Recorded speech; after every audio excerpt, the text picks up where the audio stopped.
Qala al-musannif al-habib al-imam al-arif billah al-kutub Abdullah bin Alawi bin Muhammad al-Haddad radhiyallahu ta'ala anhu wa radallahu wa nafa'ana bihi wa bi ulumihi fid dharain amin radhiyallahu ankum. Wa syara'a lahu wa li ummatihi ma wassa bihi Nuhan wa Ibrahim wa Musa wa Isa wa faddala dinahu ala sa'iril adyan ila akhir ma qala radhiyallahu ta'ala anhu wa radallahu wa nafa'ana bihi wa bi ulumihi fid dharain amin. Melanjutkan pengajian kitab Risalatul Mu'awanah karya Al-Habib Abdullah bin Alawi bin Muhammad Al-Haddad, yang mudah-mudahan sebagaimana Allah ridhai beliau, Allah ridhai kita semuanya.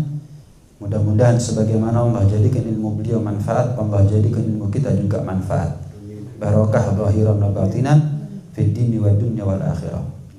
Beliau melanjutkan muqaddimah kitabnya dengan segala puji bagi Allah yang telah mensyariatkan, yang telah mengatur bagi Rasulullah SAW dan juga bagi kita semuanya selaku umat beliau, umat Nabi Muhammad SAW, apa-apa yang pernah diwasiatkan oleh Allah terhadap Nabi Nuh, Nabi Ibrahim, Nabi Musa, dan juga Nabi Isa. Dan segala puji bagi Allah yang telah menjadikan agama kita ini, agama Islam adalah paling afdalnya agama, satu-satunya agama yang diakui oleh Allah. Gak ada agama lain kecuali Islam. Inna dina indallahil Islam. Wa man yabtaghi ghairal islami dinan falan yuqbala minhu wa huwa fil akhirati minal khasirin. Barang siapa yang memeluk agama selain agama Islam, maka kebaikannya tidak akan diterima oleh Allah. Kafir tapi baik, nggak ada nilainya di sisi Allah Subhanahu wa taala. Wa huwa fil akhirah minal khasirin.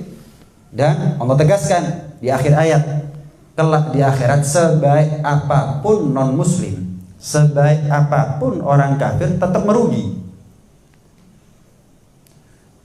Ibadah bukan sama Allah, kalau minta ganjarannya ke Allah, gimana ceritanya?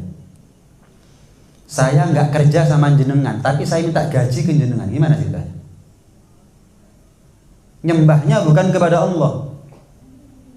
Diwajibkan mereka iman sama Rasulullah, nggak iman sama Rasulullah. Diwajibkan mereka iman sama Al-Quran, nggak mau iman sama Al-Quran. Bagaimana mungkin lantas mereka berharap surga dari Allah Subhanahu wa taala, berharap rahmat ridhonya Allah Subhanahu wa taala, nurut enggak, patuh enggak, taat enggak, tapi kepingin masuk surga. Padahal nggak ada surga kecuali surganya Allah Subhanahu wa taala. Nggak ada Tuhan kecuali Allah. Berarti nggak ada surga kecuali surganya Allah Subhanahu wa taala. Bagaimana mungkin orang yang nggak iman kepada Allah tapi berharap surga dari Allah Subhanahu wa taala? Bagaimana mungkin orang nggak kerja sama saya tapi minta gajinya ke saya? Karena itu jangan ikut-ikutan kalau ada ulama yang mengatakan semua agama itu sama. Toleransi jelas, kalau toleransi jelas. Tapi bukan berarti toleransi itu menerjang batas dengan kita katakan bahwa semua agama itu sama, semua agama itu benar. Nggak bisa. Wajarlah kalau kita sebagai muslim punya keyakinan nggak ada agama yang benar kecuali Islam, wajar. Sebagaimana setiap pemeluk agama meyakini bahwa agama mereka adalah yang paling benar. Kalau ada orang mengatakan kalau semua agama itu benar, ada orang mengatakan bahwa semua agama itu sama, nggak bisa surga diklaim hanya milik seorang muslim, misalnya. Saya ngomong sama dia, ya udah kalau gitu kamu jangan memeluk agama Islam. Kalau ada agama selain Islam yang juga benar, ada selain pemeluk Islam, selain muslim yang juga berhak masuk surga, kenapa ada istilah kafir? Yang mana orang kafir diancam neraka. Lah terus kafir yang mana yang masuk neraka kalau begitu? Lah kalau yang muslim masuk surga, yang kafir juga masuk surga. Kenapa ada istilah murtad? Kalau ternyata pindahnya seorang muslim ke agama lain ternyata pindah dari agama yang benar kepada agama yang benar. Nggak mungkin dong orang itu dikatakan kafir atau murtad jika dia pindah dari agama Islam kepada selain agama Islam. Jelas sudah. Jadi tidak bisa dikatakan Kita ini kan iman ya sama Al-Quran ya. Iman kan. Kalau kita iman sama Al-Quran, Allah mengatakan inna dina indallahi Islam. Mulai dari dulu zamannya Nabi Muhammad nggak bisa diartikan lain. Artinya inna dina indallahi Islam, agama satu-satunya yang benar di sisi Allah Islam. Selesai. Barang siapa sebaik apapun orang kafir, tetap di akhirat dia merugi. Kebaikan dia di dunia nggak diterima oleh Allah Subhanahu Wa Taala. Lah kalau kita iman sama Al-Quran, kok aneh ada orang mengatakan kalau dia ngaku iman sama Al-Quran ya, kok aneh dia mengatakan agama semua itu adalah agama yang benar, agama semua agama itu adalah berhak masuk surga, semua agama itu mengajarkan kebaikan. Ya jelas lah kalau mengajarkan kebaikan.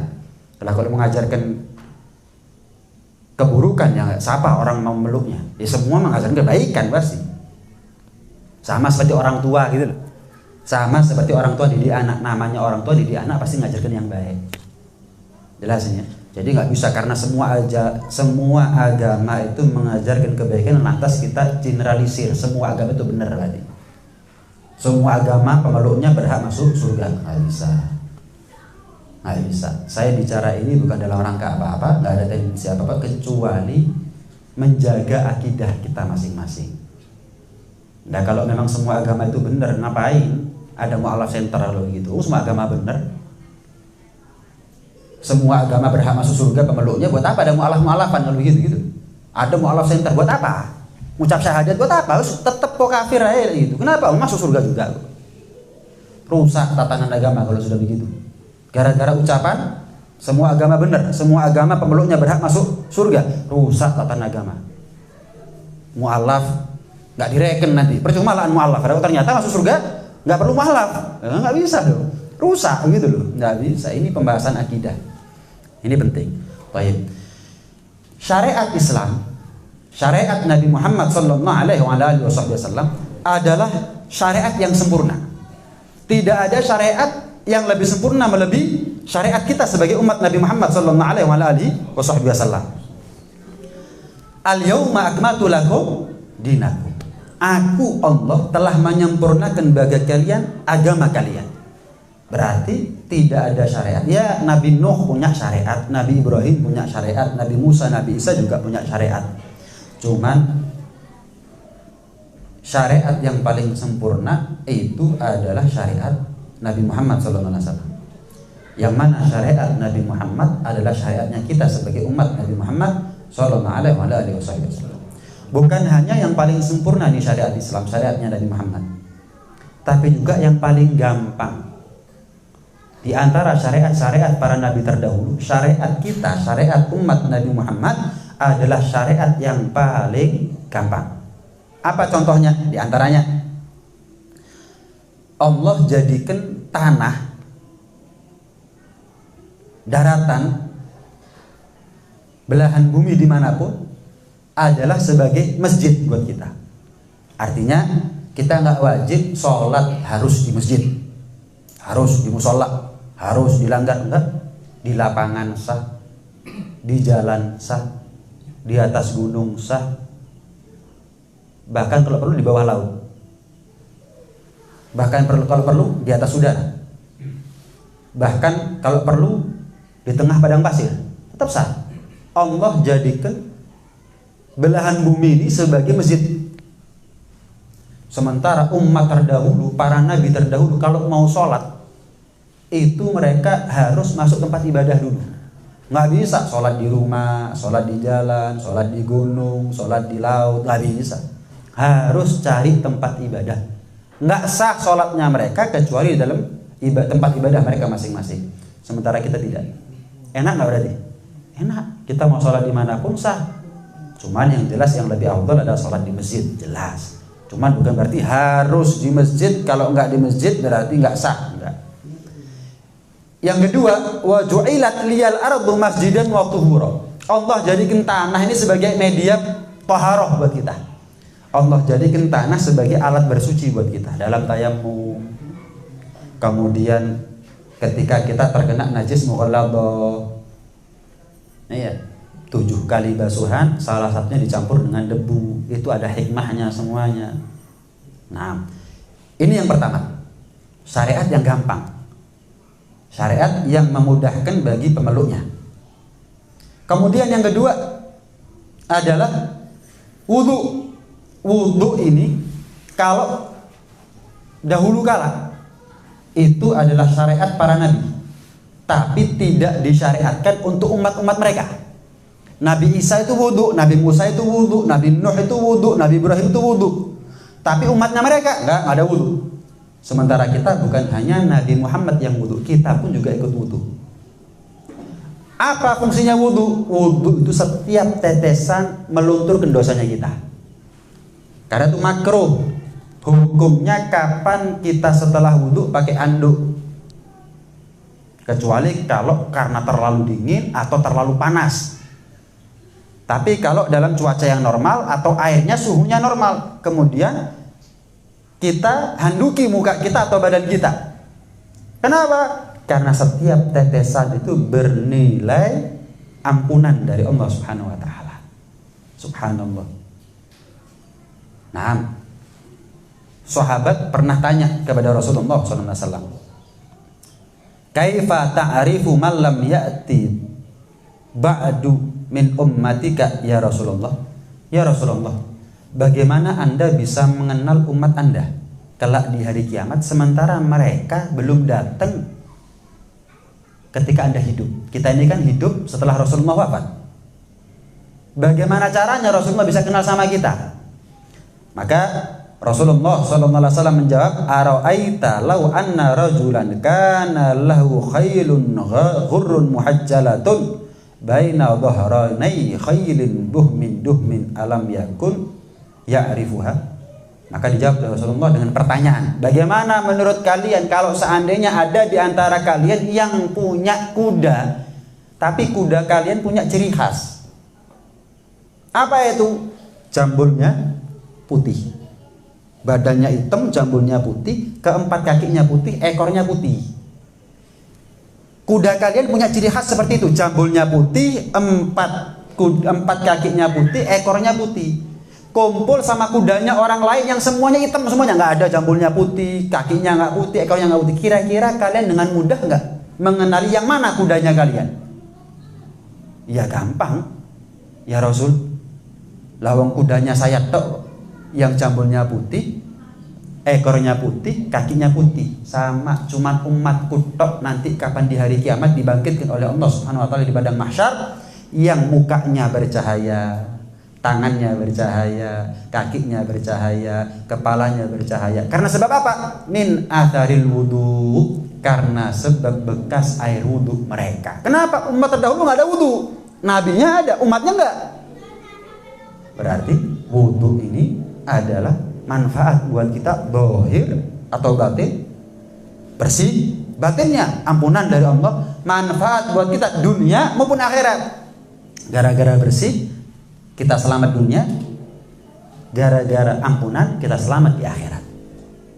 Berarti syariat wudu adalah syariat penyempurna buat kita, yang dulu nggak dikasih umat terdahulu, tapi kita oleh Rasulullah Sallallahu Alaihi Wasallam dikasih. Nah, lain daripada itu syariat Nabi Muhammad SAW, yaitu adalah Allah jadikan air sebagai media untuk menghilangkan najis. Seperti yang pernah saya bahas di beberapa pertemuan yang lalu, bahwa umat terdahulu itu kalau ada bajunya kena najis, Allah tidak jadikan baju itu bisa disucikan dengan air, walaupun ada air, tapi Allah tidak jadikan dalam syariatnya mereka air itu alat toharo. Air itu alat untuk menghilangkan najis, enggak. Sehingga apa? Kalau bajunya kena najis ya dipotong. Dalam riwayat, kalau tubuhnya mereka kena najis, ya digunting, ya disilet. Umat terdahulu itu begitu, nggak gampang. Bisa untung kita ini umatnya Nabi Muhammad ini. Nggak pakai kita minta loh kita jadi umatnya Nabi Muhammad ini. Oh, coba bayangkan dah, pernah nggak kita terbayang? Seandainya saya bukan umat Nabi Muhammad Sallallahu Alaihi Wasallam, nasib kita nanti di akhirat gimana kira-kira? Ibadahnya kita kayak gini, dosanya kita numpuk kayak gini, terus kita bukan umat Nabi Muhammad, ya apa jadi ini? Mungkin kalau kita bukan umat Nabi Muhammad, nggak ada jarak antara kita dengan neraka kecuali matinya kita sendiri. Mati neraka wis. Umatnya Nabi Adam nggak nolong. Umatnya Nabi Nuh nggak nolong, nggak ngasih syafaat, nggak punya hak. Nabi Ibrahim, Nabi Musa, Nabi Isa nggak ngasih syafaat. Cuma Nabi Muhammad tok yang ngasih syafaat kepada umatnya. Sehingga sekalipun kita berlumuran dosa, ibadah kita masih seadanya. Bukan berarti kalau kita mati neraka. Kenapa? Ada Nabi Muhammad sallallahu alaihi wasallam. Ibarat kita ini punya urusan ruwet, cuman punya orang dalam pangkat. Urusan ruwet punya channel, link, relasi, kenalan orang pangkat. Beres urusan. Masih ada harapan besar. Keruwetan ini akan selesai. Sama akhiratnya kita ini ruwet. Gara-gara dosanya kita, taatnya kita yang nggak sempurna. Tapi karena kita punya orang dalam sekelas, selevel, semulia Rasulullah SAW, kita masih punya harapan besar untuk selamat dari neraka, masuk surganya Allah bersama Rasulullah, berkat syafaatnya Rasulullah Sallallahu Alaihi Wasallam. Seandainya kita bukan umatnya Nabi Muhammad, terus umatnya siapa? Nabi Musa, sanggup kita ini 50 waktu sholat. 50 waktu sholat. Ini 5 waktu 17 rakaat. Lah kalau 50 waktu berapa rakaat? Subhanallah. Tanpa kita minta nih menjadi umat Muhammad. Ya, beruntung betul. Nggak heran makanya Nabi Musa tuh ngiri, kepingin jadi umat Nabi Muhammad. Nggak jadi nabi ya apa-apa. Yang penting jadi umatnya Nabi Muhammad. Tapi ditolak oleh Allah Subhanahu Wa Taala. Minta sekelas Nabi Musa minta nggak dikasih. Sekelas kita nggak pernah minta dikasih. Subhanallah. Nabi Musa minta nggak dikasih. Minta loh. Minta turun jabatan. Dah cuma turun jabatan, bukan minta naik jabatan. Minta naik jabatan berat. Ini minta turun jabatan nggak dikasih. Sekelas Nabi Musa. Siapa kita? Tapi dikasih oleh Allah Subhanahu Wa Taala. Diregani, dihormati, dihargai pemberian Allah Subhanahu Wa Taala kepada kita yang tidak Allah berikan bahkan kepada Nabi sekelas Nabi Musa. Dengan apa kita ngeregani nikmat menjadi umat Muhammad? Syariat yang mudah dilakoni, syariat yang mudah dijalani. Ya, apa aja sudah kita bahas sebagian. Yang lain adalah dengan terkumpulnya sholat 5 waktu dalam syariat kita. Yang mana sholat 5 waktu ini dahulu kala tidak terkumpul dalam satu umat sekaligus. Ada yang satu umat beserta nabinya sholatnya cuma asar tok, ada yang subuh tok, ada yang duhur tok, tapi berkali-kali itu ya, bukan subuh terus mari, enggak, berkali-kali. Nabi Musa sampai 50 waktu. Tapi kita 5 waktu ada semuanya pada diri kita. Yang lainnya mencar, kita gabung, ngumpul semuanya 5 waktu. Dan ketika Rasulullah SAW Isra dan Mi'raj, dalam kisah mondar mandirnya Rasulullah menawar, dari sholat 50 waktu menjadi 5 waktu. Turun, ketemu Nabi Musa. Kata Nabi Musa, minta keringanan lagi wahai Muhammad. Sudah 5 waktu ini. Nabi Musa masih ngasih usul, saran, minta keringanan lagi. Maka ketika minta keringanan kepada Allah Subhanahu Wa Taala, Allah bilang, Muhammad, memang 5 waktu, tapi pahalanya 50 waktu. Bayangkan, memang 5 waktu, tapi pahalanya 50 waktu. Wes gak ngenyang wes kanjeng Nabi. Semahari wes cukup wes. 5 waktu tapi diregani 50 waktu cukup sudah. Bayangkan. Rasulullah SAW ketika tahu umat terdahulu itu umurnya panjang-panjang, otomatis orang itu kalau umurnya panjang berarti modal umur untuk taat banyak. Nangis Rasulullah. Kenapa? Umur umatku itu ma baina sittin wa sab'in, pendek-pendek 60-70 tahun. Kalau lebih bonus itu pun jarang. Berarti kalau umur umatku itu 60-70 tahun, berarti kesempatan mereka untuk ibadah itu sebentar. Kalah sama umat terdahulu 500 tahun. Nabi Nuh itu 950 tahun. Wah, hebat umat terdahulu. Lah umatku pendek-pendek umurnya. Nangis Rasulullah. Dikasih hadiah oleh Allah dengan yang namanya Lailatul Qadar. Semalam lebih baik, bukan sebanding, setara, khairun min alfi syahr. Satu malam lebih baik daripada orang ibadah 1000 bulan. Berapa 1000 bulan itu? Hampir 84 tahun. Jadi kalau ada orang ibadah 84 tahun non-stop, mulai lahir sudah ibadah sampai mati, non-stop 24 jam dalam sehari, 7 hari dalam seminggu, 30 hari dalam sebulan, 365 hari dalam setahun, selama 83 tahun lebih. Hampir 80 tahun. Tetap semalamnya kita Lailatul Qadar lebih afdol. Bukan sama loh, sama tok sudah cukup sudah. Ini enggak, lebih afdol. Kenapa? Umat Nabi Muhammad. Kenapa? Umat Nabi Muhammad SAW. Lah kalau kita ini seumur hidup pernah jamani Lailatul Qadar, ngalami 10 kali saja Lailatul Qadar, berarti kan lebih afdal daripada orang umur 1000 tahun. Lebih afdal daripada ibadahnya orang 1000 tahun, mulai lahir sampai 1000 tahun mati, ibadah tok non-stop. Kita seumur hidup 10 kali aja ketemu Lailatul Qadar, lebih afdal. Kenapa? Karena tangisan Rasulullah SAW, sehingga dikasih hadiah luar biasa oleh Rasulullah SAW. Dan sholat ini, ketika kita memikul dosa di atas punggung kita, kalau kita sholat, kapan kita sujud? Rontok. Kita kalau bawa sesuatu di atas punggung, kalau kita bawa sesuatu di atas punggung, terus kita sujud, ya jatuh apa yang kita bawa di atas punggung. Sama, gara-gara sholat, dalam sujud, apa yang kita pikul daripada beban dosa berguguran semuanya. Gara-gara sholat. Nah, karena itu biar enteng, biar gampang, biar mudah, biar ringan langkah kaki kita untuk sholat. Pikir, saya ini punya banyak dosa. Kapan dengar hayya ala sholat, hayya ala falah, ya Allah, datang panggilan dari Allah untuk mengampuni dosa-dosanya saya. Lu kan seneng seharusnya ya. Duit dosa dipanggil sama Allah untuk dapat ampunan. Lu kan seharusnya seneng. Kan seharusnya senang. Jadi kalau ada orang nggak senang sama sholat, itu berarti secara nggak langsung dia nggak senang sama ampunannya Allah SWT. Atau jangan-jangan dia merasa nggak punya dosa. Paham ya? Ini gambaran. Jadi sholat itu membuat ringan hidupnya kita dunia sampai akhirat.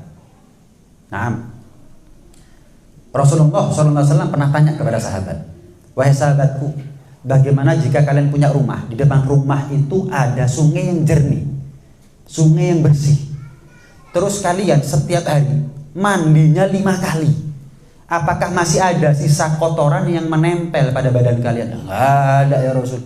Udah sungainya bersih, sungainya jernih, mandinya 5 kali sehari, kotoran apa lagi yang nempel? Sama gimana nasibnya kalian kalau kalian menghadap kepada dosa 5 kali? Apakah masih ada dosa yang menempel pada diri kalian? Subhanallah, ini Rasulullah nih. Kabar gembira, sholat itu kabar gembira. Kapan kita dikasih kewajiban sholat, itu kabar gembira buat kita. Kenapa? Ampunan tok isinya sudah. Ampunan tok sudah. Dikasih ampunan kok orang berat itu kan aneh. Dikasih rahmatnya Allah biar enteng urusan akhiratnya kok berat itu kan aneh. Satu di antara dua, dia nggak butuh sama ampunan Allah, atau dia merasa nggak punya dosa. Waliyadzubillah min dzalik. Nah, as-shalatu ila shalah kafaratun lima bainahuma. Satu salat ke salat berikutnya, dari satu salat ke salat berikutnya, itu adalah alat atau media sarana buat kita untuk mengampuni dosa-dosanya kita. Kecuali dosa besar. Ada 2 dosa yang tidak serta-merta diampuni oleh Allah gara-gara ibadahnya kita. Yang pertama, dosa besar. Kenapa? Sebab kalau dosa besar butuh yang namanya taubat. Ibarat penyakit itu akut, maka perlu penanganan intensif. Nggak cukup minum obat, beli resep, pergi ke dokter, kontrol, selesai. Nggak bisa. Opnam, operasi, dibius. Kenapa?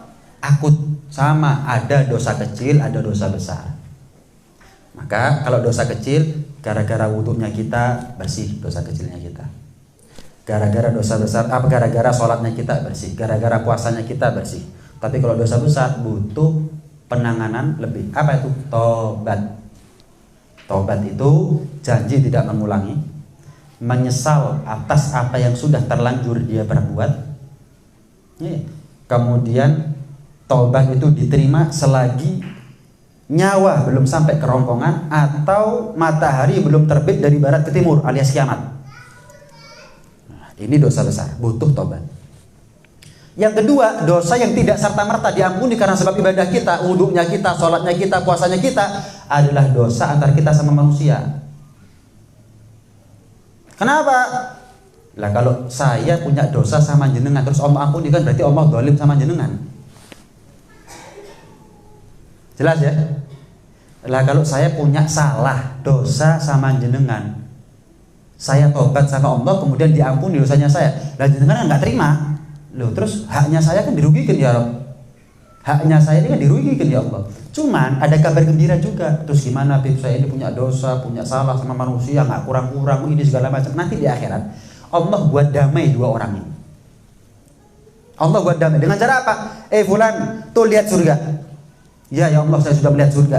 Di dalam surga ada apa? Ada istana, ada intan permata, ada ini, ada itu. Sebutkan keistimewaannya. Kamu mau nggak dapat istana dalam surga? Fasilitas penuh dalam istana, di dalam surga. Masuk surga punya istana, gimana kira-kira? Punya villa dalam surga, fasilitas lengkap. Merem melek ada sudah. Mau nggak? Mau ya Allah. Tapi dengan syarat. Apa itu? Fulan pernah dolim sama kamu, pernah salah sama, mungkin ngerasani, mungkin fitnah, mungkin ini. Sepura nono. Maafkan dia. Gandeng tangannya masuk surga, antarkan dia ke tempat surganya dia, kamu naik terus ke surga yang kamu mau tadi itu. Itu caranya Allah untuk mendamaikan. Jadi bukan serta-merta mentang-mentang Allah Tuhan ya, wes tak sepuro. Lah kan ada haknya orang yang didolimi. Enggak, Allah damaikan nanti di akhirat. Tapi kalau kita punya kesempatan untuk minta maaf selagi di dunia, minta maaf. Karena belum tentu kita ini berhasil didamaikan sama Allah nanti di akhirat. Jelas ya? Makanya Al-Imam Sufyan Ats-Tsauri mengatakan lebih baik aku punya 70 dosa kepada Allah daripada punya 1 dosa kepada manusia. Kenapa? Kalau punya dosa sama Allah itu urusannya enteng. Minta maaf, nyesel, janji nggak ngulangi, selesai. Tapi kalau kita punya salah dosa sama manusia 1 aja, dowo urusannya. Jalur sepuro, guru mesti di sepuro. Ngelendek minta maaf, belum tentu kemudian kita dihormati, kemudian dikasih maaf. Allah kalau sudah ngasih ampunan kepada kita nggak diungkit-ungkit. Manusia walaupun ngasih maaf diungkit-ungkit, diiling-iling si jangget. Ngancem-ngancem, coba dibalai di mana? Kapan tak balik? Coba dibalai di mana? Awas. Allah nggak begitu. Kapan kita punya dosa sama Allah urusannya enteng. Balik, minta maaf, selesai, nama kita bersih. Tapi kalau kita punya salah sama manusia, dosa sama manusia, walaupun dikasih maaf, nama kita belum bersih tetap. Jangget sih, hati-hati. Bukan berarti, oh ya sudah kalau gitu saya punya dosa aja sama Allah. Yang penting saya nggak punya dosa sama manusia, bukan begitu. Sebagai perbandingan, kalau saya punya dosa kepada Allah dan punya dosa manusia, lebih baik saya punya 70 dosa kepada Allah daripada 1 dosa aja tapi sama manusia. Abot urusan menungsoi. Abot. Dunia abot. Apalagi akhirat, saling tuntut menuntut. Kenapa? Orang dalam keadaan genting saat itu. Barang cilik digede. Nyolong duit 1000 dari dunia. Itu urusan enteng sebetulnya.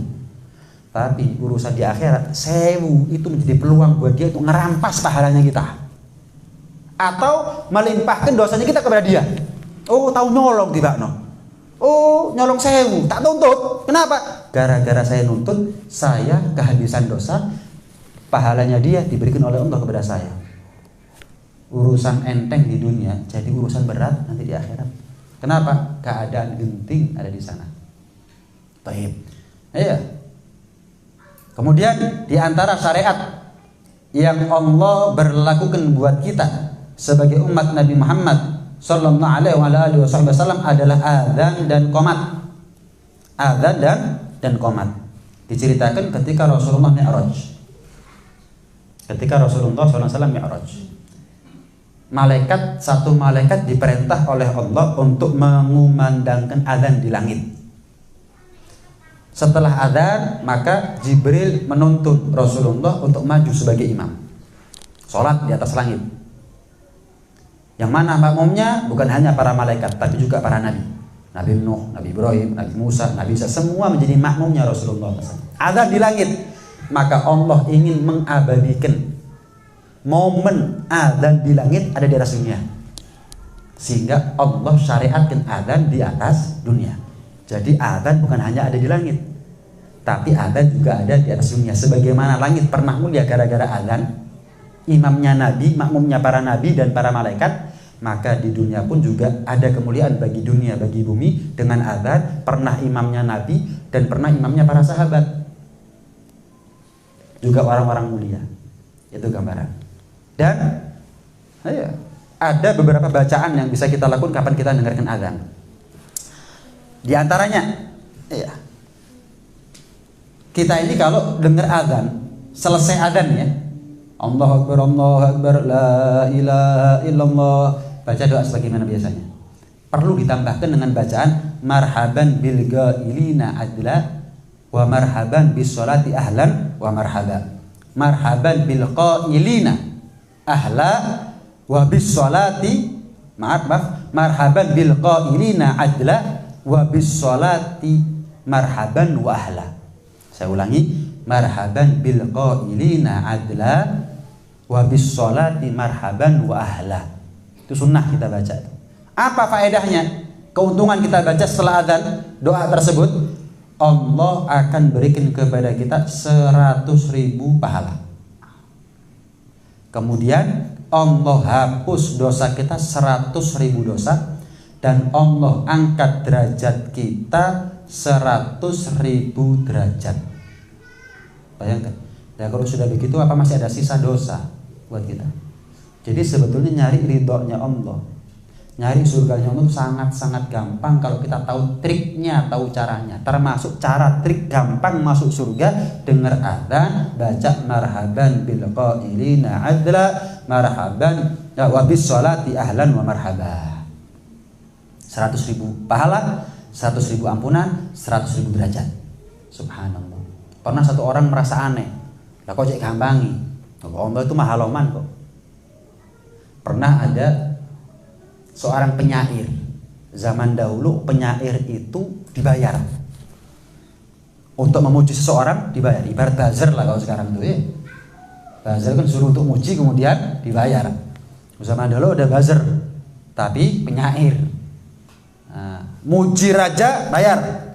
Singkat cerita, ada seorang penyair, seorang raja penguasa ngomong, puji saya, nanti saya bayar. Penyair ini bilang, syair saya, pujian saya nggak sebanding dengan mahalnya harta yang engkau berikan sebagai upahnya saya. Murah pujian saya ini, tapi Anda ngasih harga mahal kepada saya. Ini pujian apa nggak berarti? Pujian juga berarti. Padahal belum menyampaikan syair ini, belum masih syair, belum puji. Dia cuma ngomong, maaf raja, pujian saya terlalu murah. Anda kalau ngasih banyak, saya nggak enak. Ini pujian, langsung dikasih uang 100.000, belum puji padahal. 100.000 dinar, nyampaian. Padahal belum puji, belum mengungkapkan syair. Maka kata ulama, ini makhluk kepada makhluk. Lah gimana Allah kepada makhluk? Lah mosok makhluk lebih loman daripada Allah Subhanahu wa taala. Jadi jangan heran kalau ada amal dikit ganjarannya gede. Kenapa? Allah tuh loman kok. Kalau sudah Allah tuh nggak ngasih perhitungan kepada kita dalam hal ngasih ampunan, ngasih pahala, ya jangan kita hitung-hitung. Mosok loh, itu kan hitung-hitung namanya. Ya, Allah tuh nggak hitung-hitung. 100.000 pahala, 100.000 ampunan, 100.000 derajat. Ada orang mosok cek gampang gitu ya apa sih? Kamu ini kepingin Allah jadi apa? Tuhan yang loman apa Tuhan yang perhitungan? Sudah untung-untung Tuhan itu loman, kok kita mosok cek gampang gitu? Kan enak dikasih surga itu gampang. Aneh orang zaman sekarang ini. Diceritain rokok, meten-meten. Ceritain surga itu gampang, lah kok cek gampangin? Karepe opo? Jangan surga dewe gitu. Kan enggak masuk akal orang sekarang ini. Sholat 5 waktu ngampuni dosa. Nggak percaya, cek gampangin. Ngelakoni dosa jam-jaman, sholat kayak menitan diampuni. Maunya kamunya apa? Oh, dosanya kamu 2 jam, sholatnya kamu 2 jam, mau gitu. Dikasih gampang, heran-heran. Dikasih angel, medeni jadi repot orang ini. Ini zaman sekarang repot. Iya. Ngedepi orang zaman sekarang ini repot. Nah, dan azan itu termasuk tolak bala. Saya tahun lalu ya, pas awal-awal corona gitu ya. Awal-awal corona, saya pernah ngisi satu masjid. Kebetulan Ramadan waktu pengajian subuh di daerah Bumiayu. Takmirnya sambat. Bib gimana nih Bib? Kenapa? Bib sama perangkat kampung disuruh matikan mic kalau azan Bib. Loh apa? Gara-gara corona. Bilang sama perangkat kampung yang ngomong matikan mic kalau ada corona. Gara-gara ada corona matikan mic, azannya coba banter-banter. Saya mau tanya, nyambungi apa? Kalau nyambung gak apa-apa. Lek gak berarti uteke sing ngonslet. Apa perlunya? Adzan sama kok apa perlunya? Apa? Nyambungin mana? Korelasinya benang merahnya ini apa? Ada. Apa maksudnya? Kan aneh. Padahal adzan itu tolak balak. Dalam satu hadis Rasulullah SAW bersabda, "Idza adzana fi qaryatin." Jika ada seorang muadzin adzan di satu kampung, satu daerah, amanahallah min adzabihi fi dzalikal yaum, maka Allah berikan rasa aman dari musibah di hari itu.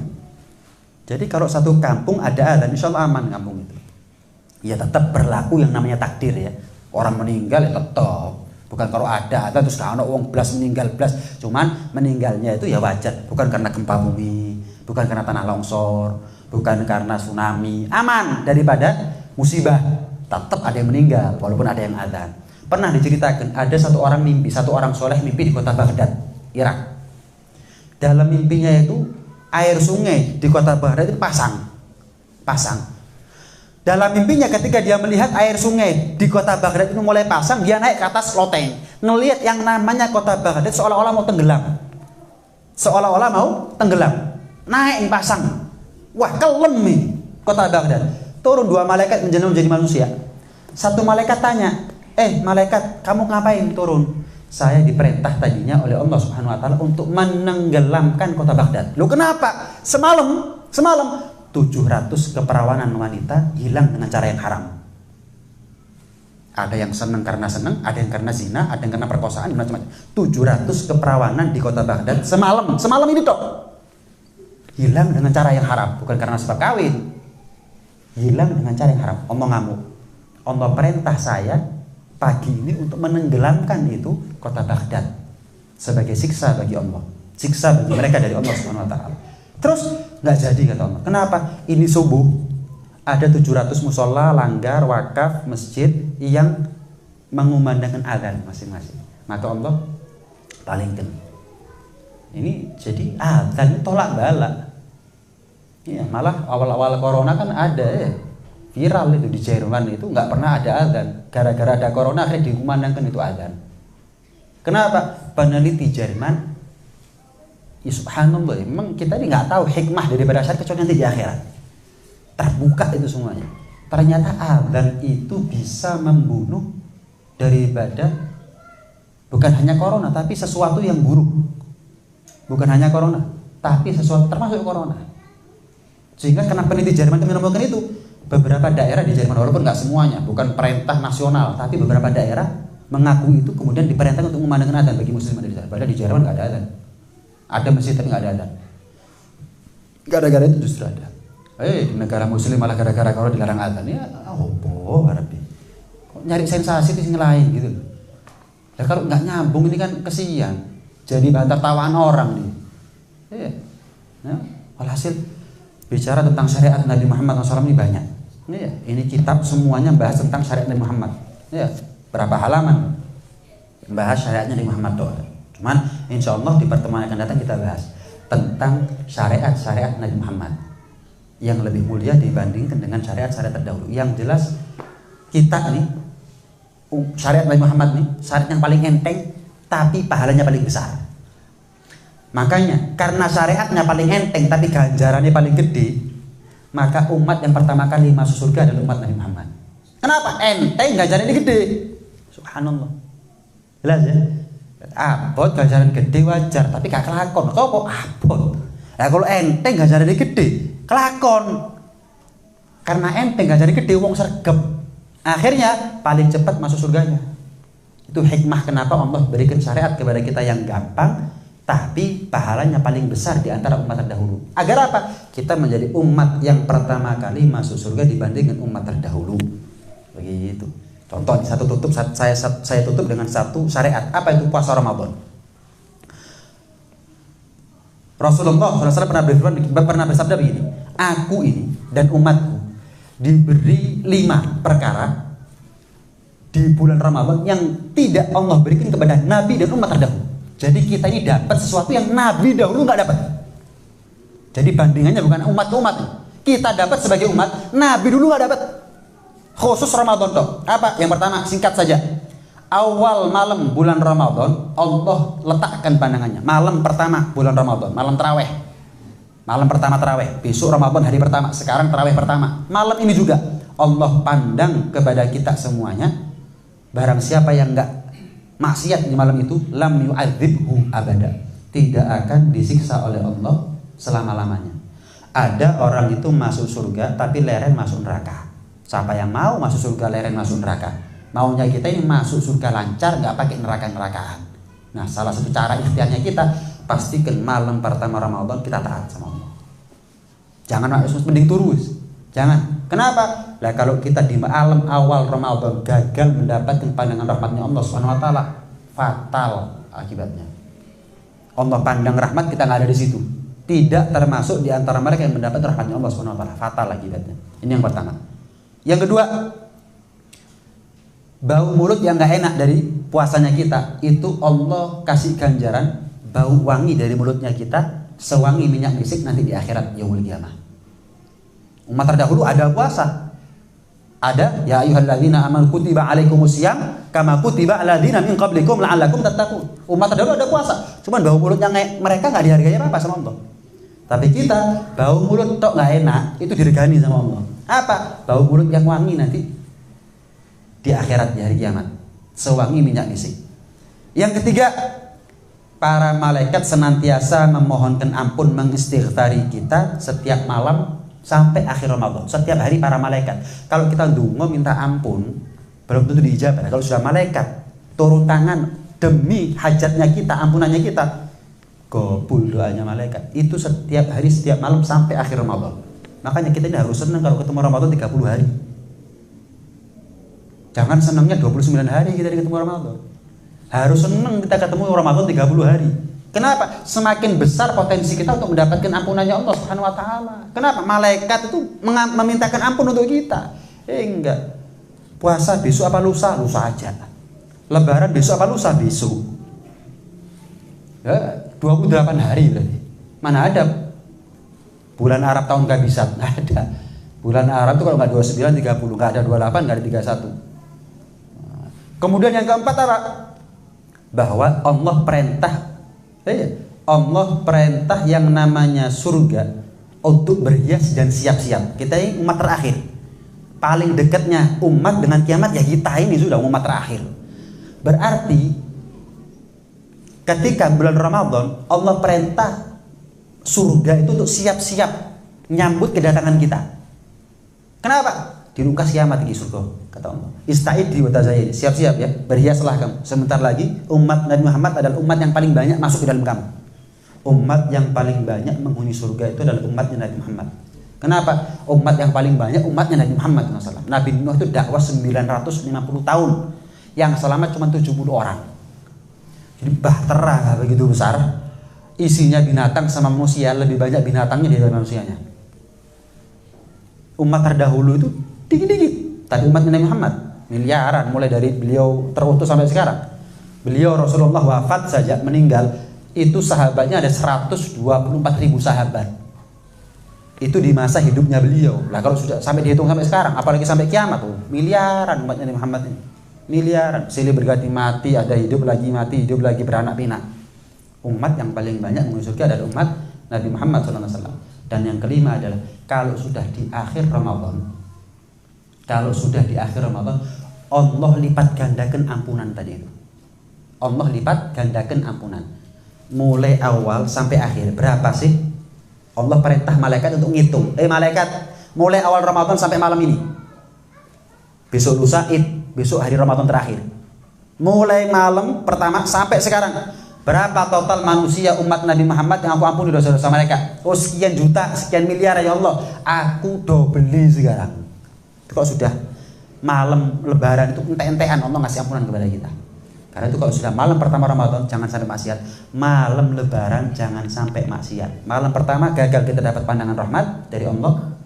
Malam lebaran gagal kita mendapatkan ampunan yang buraan dari Allah Subhanahu wa taala. Ampunan yang ditebar oleh Allah Subhanahu wa taala. Ini hadirat rahmatil Allah Subhanahu wa taala, sebagian kecil daripada keuntungan kita menjadi umat Muhammad dengan syariat-syariatnya. Mudah-mudahan kita dijadikan oleh Allah Subhanahu wa taala berkat taufik dan hidayahnya menjadi manusia yang taat kepada Allah, patuh kepada Rasulullah SAW. Mudah-mudahan kemuliaan kita sebagai umat Nabi Muhammad lanjut sampai nanti di akhirat dengan diakuinya kita sebagai umat Nabi Muhammad, masuk surganya kita bersama Nabi Muhammad, duduknya kita di surga bersama Nabi Muhammad SAW. Amin Allahumma amin. Amin ya rabbal alamin. Mungkin ada yang mau ditanyakan berkenaan dengan materi atau di luar materi juga boleh. Fadhol. Kalau ada pertanyaan sebelum ditutup dengan doa.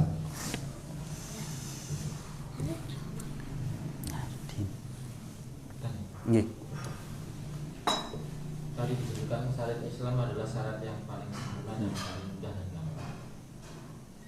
Dan ini syariat Islam, hukum-hukum Islam dijalankan di negara Arab. Sedangkan di luar Arab kan jarang, hampir nggak ada. Nah, kan disebutkan situ kalau seseorang melakukan dosa dan dihukum dengan syariat Islam, maka Allah sudah mengampuni itu dosa. Nah, kalau seandainya kita di Indonesia ini ada seorang mencuri, kan harusnya potong tangan, itu hanya dengan dipenjara. Apakah itu sudah sebagai penebus nanti di akhirat? Iya. Syariat Islam, misal sebagai itu contoh kasus orang mencuri dengan ukuran tertentu, bukan nyolong sedikit apapun dipotong tangannya, ada bahasanya, ada pembahasannya sebenarnya itu. Baik, intinya begini, mencuri dengan kadar tertentu itu bisa menyebabkan pencurinya dipotong tangannya. Tapi bukan berarti wajib dia dipotong tangan. Tapi bagi yang korban berhak untuk menuntut kepada hakim potong tangannya. Sama, misal contoh lain kisos. Ada seorang bapak dibunuh sama seseorang. Maka bagi ahli warisnya berhak menuntut kepada hakim untuk juga dibunuh itu orang. Dikisos. Tapi boleh nggak bagi ahli waris untuk memaafkan? Boleh, nggak usah dikisos, saya maafkan. Nggak usah dipotong tangannya, saya maafkan, saya ikhlaskan, saya halalkan. Boleh. Jadi bukan berarti harus dipotong tangannya untuk mendapatkan ampunan, enggak. Bukan berarti wajib dipotong tangan baru dapat ampunan, enggak. Jadi kalau dia pernah mencuri, minta maaf aja, nggak harus dipotong tangan. Dari sini bisa kita pahami bahwa ternyata hukum syariat Islam itu hanya untuk asas keadilan. Hanya untuk asas keadilan. Bukan berarti agama Islam ini berat kalau minta ampunan. Kenapa? Harus dikisos dulu, harus dirajam dulu, harus dipotong tahu. Enggak jadi syarat taubat itu harus dipotong tangannya. Enggak jadi syarat pembunuh itu harus dipenggal kepalanya. Enggak jadi syarat bagi pezina untuk dirajam dulu baru diampuni dosanya. Enggak sama sekali. Itu hanya hukum bagi mereka yang mau nuntut keadilan. Wis, selesai. Lu kenapa sih hukumnya kok berat? Hukumannya kok berat? Kepala ketemu kepala, pembunuhan, nyawa ketemu nyawa, mari urusan. Tapi kalau ada pembunuh berkeliaran, dendamnya terus-terusan. Satu. Kenapa sih kalau mencuri dipotong tangannya? Jangan nggak nyolong. Sekarang dibuat hukum itu kan bukan untuk dilanggar. Dibuat hukum biar nggak ada yang ngelakoni. Kan begitu. Lah kalau hukuman berat semakin takut orang. Koruptor potong tangan, nggak ada yang korupsi insya Allah. Lah koruptor dikasih rompi orang nyetok. Iya, fasilitas di tahanan mewah. Keluar dari penjara nyalon dari mana? Loh, kapok dari mana? Coba koruptor dengan nilai sekian potong tangan, nyolong maneh potong lagi tangannya. Nyolong maneh sikile. Kalau sudah nggak punya tangan, nggak punya kaki, ya sudah. Jadi hukum Islam ini berat untuk kedamaian sebetulnya. Untuk kedamaian. Jadi kalau kita melaksanakan hukum Islam itu sebetulnya itu nyari kedamaian. Hak asasi manusia, mosok dipotong kepalanya, dikisos, dipotong tangannya karena pencurian. Lah asasinya korban ya apa? Ayo coba, saya balik sekarang. Hak asasinya korban gimana? Saya bapak saya dipateni, tapi dia di penjara dong. Ayo coba, 20 tahun. Setelah 20 tahun, itu. Lah bapak saya kehilangan nyawa. Lah ini nggak bisa keluar 20 tahun. Apa adil? Hak asasi manusia tersangka yang lebih patut diregani hak asasnya korban dong. Di sini Islam mengatur hak asasnya korban lebih utama daripada hak asasnya tersangka. Hak asasnya tersangka, tobat, nggak harus potong tangan juga diampuni oleh Allah, nggak harus qisas juga diampuni oleh Allah, nggak harus dirajam juga diampuni. Tapi kalau misalnya korban nuntut, ada hukum begini, itu gambarannya. Nah, jelas. Jadi bukan berarti syaratnya harus dipotong tangan biar dia diampuni dosa pencuriannya, enggak. Itu hanya berlaku untuk korban kalau menuntut, kalau enggak juga nggak ada masalah. Bisa jadi dipotong tangan kalau dia nggak tobat, iya tetap dosa. Ya, dia nggak niat berhenti dari kemaksiatannya, walaupun dipotong tangannya tetap dosa. Malah kalau perlu gara-gara dipotong malah dendam. Oh, dipotong tanganku gara-gara dituntut korban, tak patah ini malah. Berarti nggak tobat. Dipotong tangannya nggak diampuni dosanya. Cuma. Nah, ada yang lain? Cukup. Mudah-mudahan jadi ilmu manfaat, ilmu yang barokah untuk batin dunia sampai di akhirat. Amin ya rabbal alamin. Rabbana anfa'na bima 'allamtana, rabbi 'allimna alladhi yanfa'una, rabbi faqihna wa faqih lana.